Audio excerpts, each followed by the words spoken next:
Hello दोस्तों, कैसे हैं आप लोग। मैं उम्मीद करता हूं कि आप लोग अच्छे होंगे और आप लोगों का इंटरव्यू की तैयारी काफ़ी अच्छी चल रही होगी। मैं उन सभी छात्रों से कहना चाहूँगा जो अभी भी दुविधा में फंसे हुए हैं, वो इस दुविधा से बाहर निकल जाएं, वरना इसका प्रभाव जो है कि उनके इंटरव्यू पे देखने को मिलेगा। वैसे छात्र जो बहुत ज़्यादा कंफ्यूज है, बहुत सारे छात्रों ने मुझे भी कॉल किया, जिसमें बहुत सारी महिलाएं भी थी और बहुत सारे जो है कि स्टूडेंट भी जो लड़के हैं वो थे, उन्होंने भी कॉल किया और वो एक ही बात पे जो है कि अड़े हुए हैं कि सर मेरा होगा या नहीं होगा। तो मैं उन सभी छात्रों से कहूँगा कि वैसे छात्र जिनको जो है कि लगता है कि मेरा 110 नंबर है और एग्जैक्ट है मेरा 110 नंबर, वो फाइनल मैं कहूँगा उनसे कि वो इंटरव्यू की तैयारी करें, उनका इंटरव्यू कॉलिंग आएगा। लेकिन मैं आपसे ये भी कहूँगा कि आप इंटरव्यू में ज़्यादा से ज़्यादा मार्क्स गेन करेंगे तभी आप फाइनल सिलेक्शन के लिए उत्तरदायी होंगे। वैसे छात्र जिनका मार्क्स ऑलरेडी 120 से लेकर 125, 130, 135, 140 के आसपास है, वैसे छात्रों को जो है कि थोड़ा सा डरने की जरूरत है। और वैसे छात्र जिनका जो है कि मार्क्स 130 से लेकर 150 के बीच में है, वो कदापि न डरे। वो छात्र जो है कि फाइनली अपने इंटरव्यू की तैयारी में लग जाएं, जिससे उनका इंटरव्यू बेहतर हो सके और वो अपने इंटरव्यू में जो है कि अच्छा मार्क्स ला पाएं। और वैसे छात्र जो 110 से लेकर 125 के बीच के आंकड़े को टच कर रहे हैं, उनके लिए कॉलिंग तो आएगी, लेकिन उन्हें जो है कि इंटरव्यू के लिए ज़्यादा मेहनत करने हैं, क्योंकि उनको इंटरव्यू में ज़्यादा मार्क्स लाने पड़ेंगे। अगर वो इंटरव्यू में ज़्यादा मार्क्स नहीं लाते हैं तो वो फाइनल सिलेक्शन से बाहर हो जाएंगे। क्योंकि मैंने आप लोगों को वीडियो में भी बताया था कि भाई कैसे कैसे मार्क्स जुड़ता है। चूंकि पिछली बार अगर मैं बात करूं 2018 में तो 85 और 15 के रेशियो से जुड़ा था, लेकिन इस बार जो है कि 70 और 30 के रेशियो से मार्किंग आपकी जुड़ेगी। तो इस पे आप लोगों को ध्यान देना है और आप लोगों के लिए ही मैं यहाँ पे जो है कि उपस्थित हूँ।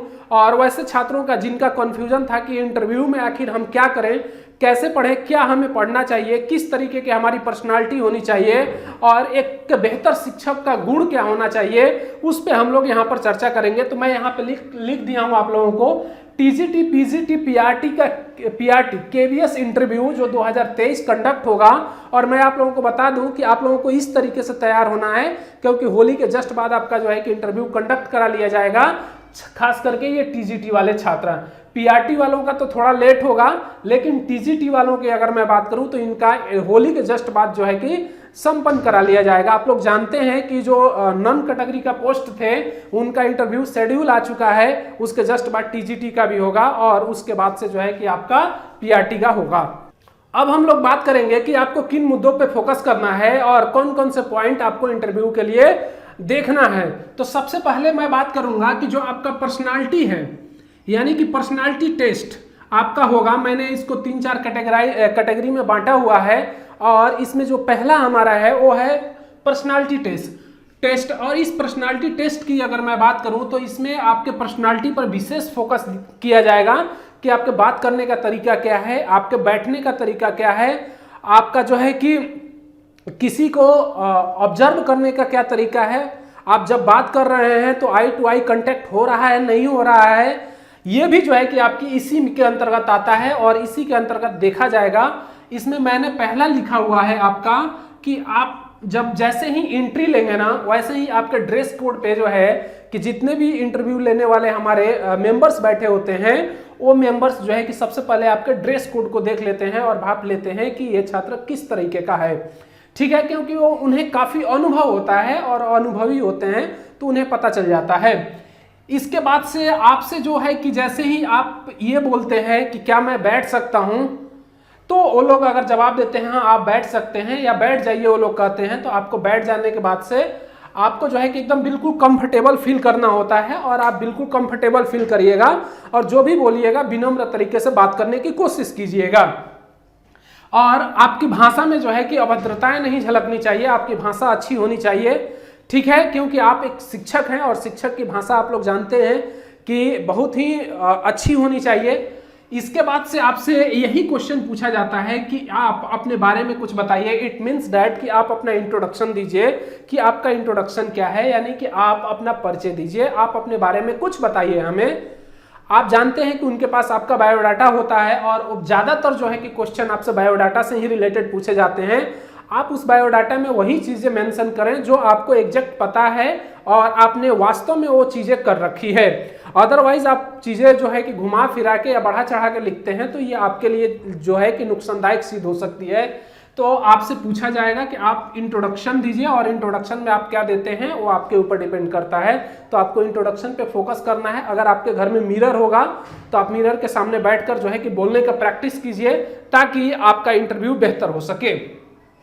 इसके अलावा SWOT की अगर मैं बात करूं, SWOT, इसका मतलब होता है कि आपकी स्ट्रेंथ क्या है, आपकी वहां पे स्ट्रेंथ देखी जाएगी, और आपकी वीकनेस क्या है आप इसी के अंतर्गत बताएंगे, इंट्रोडक्शन के अंतर्गत ही, कि मेरा स्ट्रॉन्ग पॉइंट ये है, वीकनेस ये है, और आप ज्यादा स्ट्रॉन्ग पॉइंट के तरफ जो है कि झुकेंगे। अपॉर्चुनिटी जो है कि इसका मतलब होता है, और थ्रेट्स, यानी कि ये चारों चीजें आपके अंदर विद्यमान है या नहीं है, इस पे फोकस किया जाता है। अगला जो क्वेश्चन आपसे पूछा जाता है पर्सनालिटी टेस्ट में वो ये होता है कि आप अध्ययन के पेशे में क्यों आना चाहते हैं। तो आपको बताना है कि आप अध्ययन के पेशे में क्यों आना चाहते हैं। तो मैं आपको बता दूं कि आप अध्ययन के पेशे में इसलिए आना चाहते हैं क्योंकि शिक्षक वह है जो शिक्षा के क्षेत्र में परिवर्तन ला सकता है, और बच्चों को पढ़ाने का अर्थ है उन्हें भविष्य के लिए तैयार करना। अगर आप उन्हें भविष्य के लिए तैयार करते हैं, उनमें अनुशासन का विकास करते हैं, तो वह राष्ट्र निर्माण में जो है कि उत्तरदायी होंगे, और राष्ट्र निर्माण में जो है कि वो अच्छे तरीके से भाग ले पाएंगे। ठीक है, तो ये आपको इस क्वेश्चन के अंतर्गत बताना है कि आप अध्ययन के पेशे में क्यों आना चाहते हैं। इसके अलावा शिक्षक का उत्तरदायित्व क्या है, तो आप जानते हैं कि शिक्षक का उत्तरदायित्व क्या है, और शिक्षक का उत्तरदायित्व यह है कि राष्ट्र निर्माण में अपनी भूमिका निभाए और वैसे छात्रों को तैयार करें जो इस राष्ट्र की भूमिका को, यानी कि राष्ट्र को सृजन करने में मदद करें। ठीक है, तो शिक्षक का यही उत्तरदायित्व है, आपको विशेष फोकस करना है। अब मैं बात करूं कि जो स्किल टेस्ट होगा, दूसरा हमारा पॉइंट है स्किल टेस्ट। ठीक है, मैंने इसको बांट रखा है अपने हिसाब से, आप लोग भी अपने हिसाब से बांट सकते हैं। मेरा पहला पर्सनालिटी टेस्ट था, दूसरा हमारा स्किल टेस्ट, और इस स्किल टेस्ट में आपके नॉलेज को जांचा जाएगा कि आपकी स्किल कैसी है, आप कितना जानकारी रखते हैं किसी भी क्षेत्र के बारे में। तो देखिए, इसमें जो पहला पॉइंट है इसकी अगर मैं बात करूं, आपको जो है कि जब आप इंटरव्यू देने जाते हैं तो आपको करंट का न्यूज़ जो है कि पता होनी चाहिए, और खास करके अगर आप टीचर बनने जा रहे हैं तो टीचिंग से रिलेटेड आपको न्यूज़ अच्छे से पता होनी चाहिए कि आखिर हमारे देश में क्या चल रहा है शिक्षा के क्षेत्र में। इसके अलावा आप लोग जानते हैं, चूंकि आप लोग बीएड किए हुए हैं तो ऑलरेडी पता होगा कि एनसीएफ 2005 क्या है। इसके अलावा भारतीय संविधान की अगर मैं बात करूं तो भारतीय संविधान में बहुत सारे आर्टिकल्स दिए गए हैं जो टीचिंग से रिलेटेड है, शिक्षा से रिलेटेड है, तो आपको वो आर्टिकल पता होनी चाहिए। इसके अलावा पीआरटी के अगर छात्रों की स्पेशली अगर मैं बात करूं तो कक्षा 5 की हिंदी और इंग्लिश की कम से कम 3 कविताएं उन्हें याद होनी चाहिए, क्योंकि आप लोग देखे भी हैं कि पीआरटी के एग्जाम में जो है कि आपका जो है कि कितना वेटेज रहा है इन क्लास से। आप लोग खुद भी देखे होंगे 20 क्वेश्चन में से 11-12 क्वेश्चन यही था। ठीक है मेरे प्यारे दोस्तों, तो आप लोगों को जो है कि कविताएं आप लोगों को पता होनी चाहिए, आप लोग इसको कंठस्थ करके जाइएगा, क्योंकि वहां पे आपसे कविता सुनी भी जा सकती है। ठीक है, क्योंकि मैं आप लोगों को बता दूं कि जो इंटरव्यू चलता है ना मेरे प्यारे दोस्तों, आधा घंटा से लेकर 1.5 घंटा के बीच का सेशन रहता है, और ये सेशन जो है 7 मिनट, 10 मिनट, 15 मिनट में भी खत्म हो सकता है जब आप चीजों को जवाब नहीं देते हैं। अब हम बात करेंगे इसके अलावा जो है कि आपको, अगर आप टीचर बनने जा रहे हैं तो आपको एमएस ऑफिस की जानकारी होनी चाहिए, क्योंकि शीट्स बनानी होती हैं तो वो भी आपको जानकारी होनी चाहिए, उसकी नॉलेज होनी चाहिए। मैथ के छात्रों की अगर मैं स्पेशली बात करूं तो मैथ के छात्र जो है कि अपने फार्मूला को अच्छे से रट लेंगे, और वैसे छात्र जो इंग्लिश से हैं, अगर इंग्लिश से हैं तो मैं उन्हें कहूंगा कि वो ग्रामर पर विशेष फोकस करेंगे, और खास करके जो प्राइमरी लेवल के बच्चे के ग्रामर होते हैं उस पर आपको विशेष फोकस करना है। ठीक है, इसके अलावा अगर मैं बात करूं, अगर कोई बंदा संस्कृत का है तो संस्कृत के लिए भी मैं कहूंगा कि उसको 2-4 श्लोक ऐसे याद होनी चाहिए जो कि वहां पे जरूरत पड़ सकती है उसकी। ठीक है, उनके कविताओं से रिलेटेड भी चीजें होनी चाहिए। अब हम बात करेंगे कि जो हमारा टीचिंग स्किल होना चाहिए एक टीचर का, वो क्या होना चाहिए, ये भी जो है कि आपके ऊपर डिपेंड करता है। तो टीचिंग स्किल में पहला अगर मैं बात करूं तो उस व्यक्ति के अंदर जो है कि आत्मविश्वास और सकारात्मक दृष्टिकोण होना चाहिए। अगर उसका दृष्टिकोण निगेटिव है तो वो टीचर जो है कि बहुत ही बच्चों के ऊपर उसका प्रभाव ज़्यादा पड़ेगा और बच्चे भी जो है कि निगेटिव टर्म के तरफ झुकाव करने लगेंगे। इसलिए आत्मविश्वास और सकारात्मक दृष्टिकोण होना चाहिए टीचर का। इसके अलावा अगर मैं बात करूं तो ब्लैक बोर्ड और मार्कर से लिखने का प्रयास उसका जो है कि बोर्ड पे कर लेगा, ताकि वहां पे जाकर उसे दिक्कत ना हो किसी भी प्रकार का। इसके अलावा आर्ट एंड कल्चर की अगर मैं बात करूं तो जितने भी छात्र हैं, चाहे वो पीजीटी के हो, टीजीटी के हो, पीआरटी के हो, उनको मैं बता दूं कि जिस क्षेत्र से वो बिलोंग कर रहे हैं वहाँ का आर्ट एंड कल्चर उन्हें पता होनी चाहिए, वहाँ की कृषि व्यवस्था क्या है वो पता होनी चाहिए। इसके अलावा जो है कि उसका भौगोलिक क्षेत्र किस प्रकार का है या जलवायु के बारे में, वहाँ के बारे में पता होनी चाहिए। वो सारी चीज़ें जो कि आपके इंटरव्यू में आपको जो है कि काफ़ी जो है कि अच्छा बनाता है, ठीक है, आपके स्किल को निखारने का काम करता है। तो इसलिए मैंने यहाँ पर एग्रीकल्चर के बारे में, मिट्टियों के बारे में आपको पता होनी चाहिए विशेष करके, क्योंकि आप जब एग्जाम्पल देते हैं ना बच्चों के सामने तो इनका काफ़ी उपयोग होता है कि ये जो है कि यहाँ से जुड़ा हुआ है तो ये चीज़ इस क्षेत्र से जुड़ा हुआ है। जब आप बताते हैं तो बच्चे बहुत ही जल्दी उसको कनेक्ट कर लेते हैं और सीख वो उनको जो है सीख जल्दी पाते हैं वो बच्चे, ठीक है।